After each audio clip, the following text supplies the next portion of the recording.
Israeli protests erupt over Gaza hostage crisis, demands for government action. Thousands demand a deal after 6 hostages found dead in Gaza.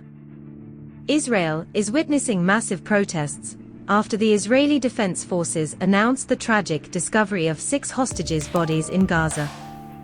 These hostages, Carmel Gat, Eden Yerushalmi, Hirsch Goldberg-Polin, Alexander Lobanov, Almog Sarusi, and Ori Danino, were found dead in a tunnel in Rafah, Gaza.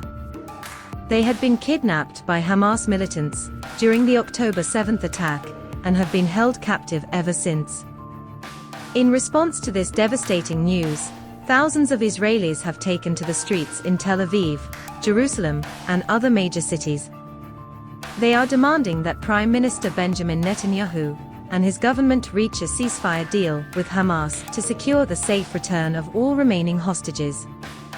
Protesters have blocked roads, staged sit-ins, and displayed signs accusing the government of failing to act swiftly enough to save the hostages. Demonstrators at the Kiryat military headquarters in Tel Aviv and outside government offices in Jerusalem have accused Netanyahu of criminal abandonment and called for immediate negotiations to end the hostilities and bring all hostages home.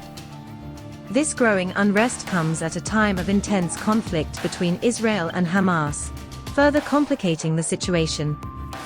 Prime Minister Netanyahu has responded by condemning Hamas, stating that whoever murders hostages doesn't want a deal. He blamed the militant group for sabotaging negotiations by murdering the hostages before the IDF could rescue them. Meanwhile, Hamas officials have countered that these deaths could have been avoided if Israel had accepted a US-backed ceasefire proposal earlier in the summer.